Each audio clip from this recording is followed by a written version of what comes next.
Gadis itu terpojok di dasar tebing, dikejar 4 preman yang terus mendekat.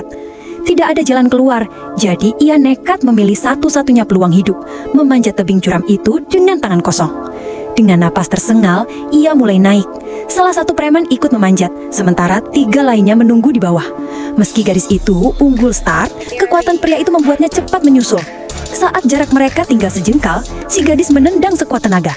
Preman itu terpental ke belakang, jatuh bebas, dan jeritan tulangnya yang patah menggema di lembah. 3 preman di bawah panik, membawa rekannya ke sebuah kabin dan cepat-cepat membalut luka, lalu kembali mengejar dengan peralatan lengkap. Sementara itu, sang gadis menemukan celah kecil untuk beristirahat. Ia meneguk air dari tasnya, memulihkan tenaga, lalu kembali memanjat. Baru beberapa menit, para preman sudah tiba lagi di dasar tebing. Melihat gadis itu makin tinggi, mereka sadar tak mungkin mengejarnya dari bawah.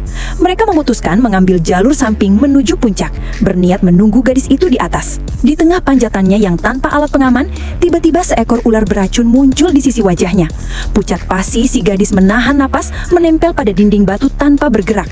Syukurlah ular itu merayap menjauh, tapi tangannya yang lama mencengkram mulai mati rasa. Ia menggoyangkan jemari, mencoba mengembalikan aliran darah.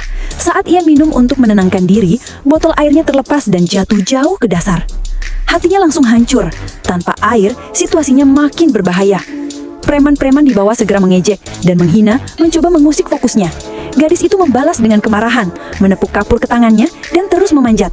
Hingga akhirnya, ia tiba di sebuah dinding batu mulus tanpa celah pegangan. Saat hampir putus asa, ia melihat seutas tali.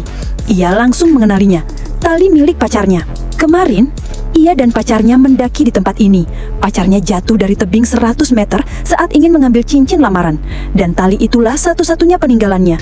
Gadis itu ingin meraih tali itu, tapi jaraknya terlalu jauh. Dengan cepat, ia menggigit tasnya, mengambil seutas kawat dari pinggirannya, dan membengkokkannya menjadi kait.